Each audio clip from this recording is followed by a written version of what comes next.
मेरे भाई online gaming का हम 110% खुल करके विरोध करते हैं।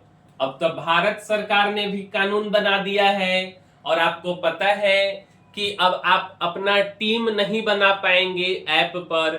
जुप्पी जैसे प्लेटफॉर्म पर लूडो खेल के लाखों करोड़ों नहीं कमा पाएंगे, ऐसा हम नहीं कह रहे हैं, ऐसा उनका विज्ञापन कह रहा है। जानते हैं वो बात, ड्रीम 11 जैसी कंपनी के जो सीईओ का इंटरव्यू हुआ तो उनका कहना है कि 90% से भी ज्यादा लोग, कि 99% एग्जैक्ट हमको अभी ध्यान में नहीं है, लोग 10,000 रुपए से ज्यादा न तो कमाए हैं न तो गवाए हैं। नहीं कमाए हैं यह बात कंपनी के, नहीं गवाए हैं, सॉरी, नहीं कमाए हैं यह बात कंपनी के लिए अच्छी हो सकती है, लेकिन कंपनी को दिए तो होंगे 10,000 से कम। अब भारत में सोचिए कि कितने लोग उसके सब्सक्राइबर रहे होंगे। भैया कमाए तो नहीं है 10,000 से ज्यादा लोग, 99%, लेकिन गवाए तो होंगे ना। 8,000 गवाए होंगे, 7,000 तो गवाए होंगे। कंपनी के लिए तो विन विन सिचुएशन है। अब देखिए, आपको हो सकता है कि हमारा यह वीडियो आपको बुरा लगे, क्योंकि हम हमेशा से ऑनलाइन गेमिंग का खुल करके विरोध करते हैं, हमेशा से। लेकिन मेरे भाई, आपको हम एक सच्ची घटना बताएंगे कि एक कारोबारी भाई साहब का बेटा 50 लाख के आसपास रुपया ऑनलाइन गेम में कुर्बान कर दिया। अब समझिए इस बात को, ऑनलाइन गेमिंग लुधियाना में एक कारोबारी के बेटे ने 50 लाख रुपया गवा दिया। भाई 50 लाख रुपया, अपने जीवन में बहुत ऐसे लोग हैं जो कमा भी नहीं पाते हैं और यहाँ पे गवा दिया। गलती क्या उस बच्चे की थी केवल, कि गलती हमारे समाज की है जो चंद पैसे लेकर के प्रचार करते हैं जुप्पी पे लूडो खेलो और लाखों करोड़ों कमाओ। साथ में एक लाइन क्या बोलते हैं आपको पता है? बोलते हैं कि इस खेल में अगर आप आदतों लग जाता है तो यह जोखिम भरा हो सकता है। भैया हम सब बात प्रचार अच्छा अच्छा गुडी गुडी बता देंगे और लास्ट में बोलेंगे कि आप अपना ध्यान रखिए, अपने हिसाब से डिसीजन लीजिए। अबे गधा, तो इससे अच्छा प्रचार काहे कर रहे हो? जब प्रचार ही नहीं करोगे तो लोग जानेगा ही नहीं। बेहुदा बनाने वाला बात है। चलिए हम आपको पहले एक कहानी समझाते हैं। ऑनलाइन गेम्स पर देश में भले ही प्रतिबंध लग गया है, लेकिन इन गेम्स में पैसे गंवाने वाले लोगों की संख्या पेपर में तो सैकड़ों में कह रहा है, मेरा कहना है लाखों करोड़ों में होगा। इससे कई मामले अब भी सामने आ रहे हैं। लुधियाना के काउंसलिंग सेंटर में ऐसे बहुत से मामले आए हैं जिनमें बच्चे और युवा गेमिंग पर हजारों से लेकर लाखों रुपए खर्च कर चुके हैं।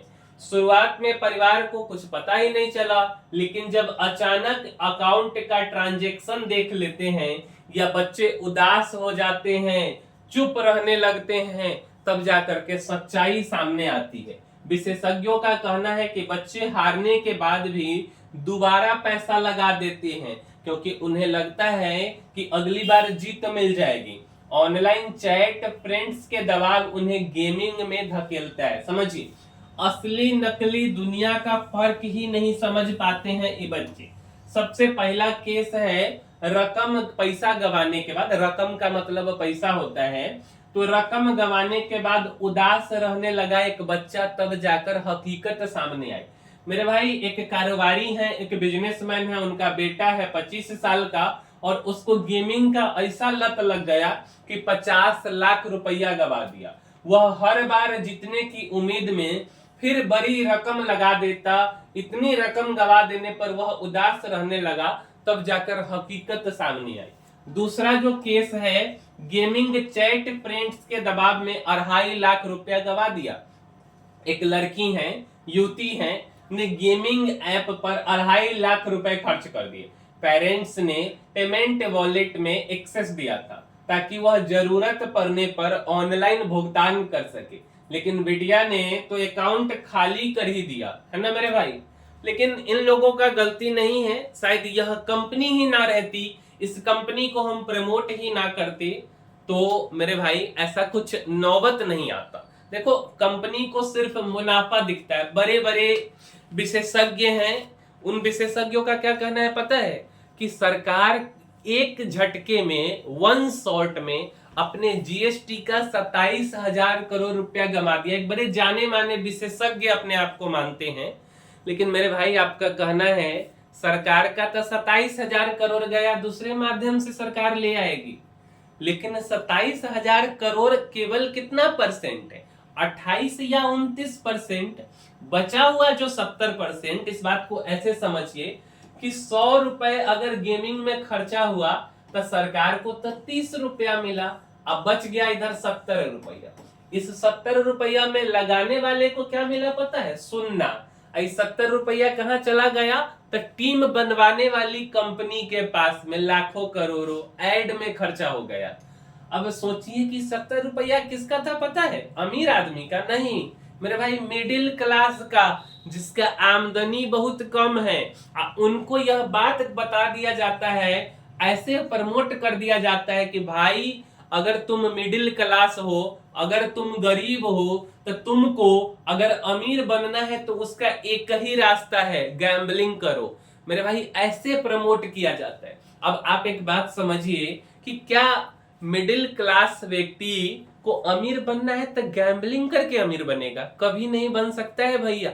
जो अमीर बना है, जो यह कंपनी बनाया है ना, वो भी भाई रात दिन मेहनत करके बनाया है, लेकिन दूसरे को सपना दिखा देता है। और उसके चक्कर में एक तो भारत ऐसे ही गरीब है, जो गरीब लोग हैं जिनकी मासिक आमदनी भी कम है, मासिक आमदनी 20,000, 25,000, 50,000 कुछ लोगों का हो सकता है, कुछ का 1 लाख हो सकता है। ये लोग पैसा लगा देते हैं और इस पैसा से कंपनी अमीर बन जाती। लेकिन हमारे युवा पीढ़ी का क्या होगा भाई? क्योंकि ओल्ड एज वाले लोग तो ये काम कर नहीं रहे, तो हमारे देश का नस्ल खराब हो जाएगा अगर ऐसा रहा तो उस बेहुदा आदमी को इस बात को सोचना चाहिए कि भाई वन शॉट में सरकार जो है कि खत्म नहीं की है 27,000 करोड़। अपने देश को बचाने के लिए यह एक जरूरी कदमों में से एक था। अगर तुम्हारे पास इतना दिमाग होता तो तुम इसका समर्थन जरूर करते, ना कि सरकार पर क्लेम करते।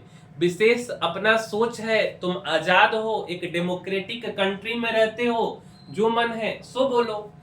कभी देश हित के लिए भी सोचो, अपने लिए तो तुम पैसा कमा लिए हो, है ना?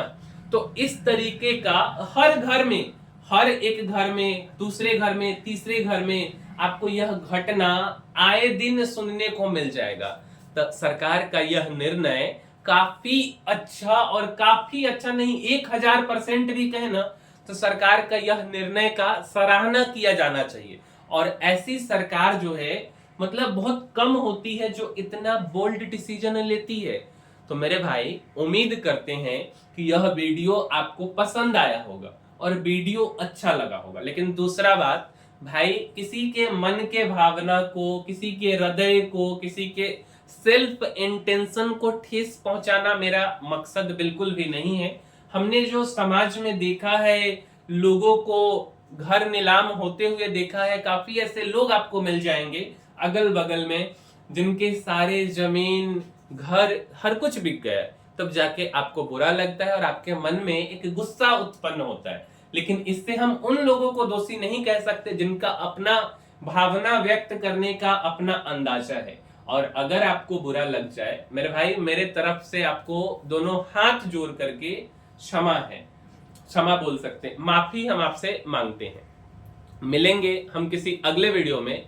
इस वीडियो में इतना ही। और अगर आपको हमारा वीडियो पसंद आया है ना, तो इस वीडियो को लाइक जरूर कीजिएगा, साथ साथ हमारे इस वीडियो को शेयर भी कर दीजिए ना, और चैनल को सब्सक्राइब कर दीजिए। मिलेंगे हम किसी अगले वीडियो में। इस वीडियो में इतना ही। तब तक के लिए धन्यवाद मेरे भाई।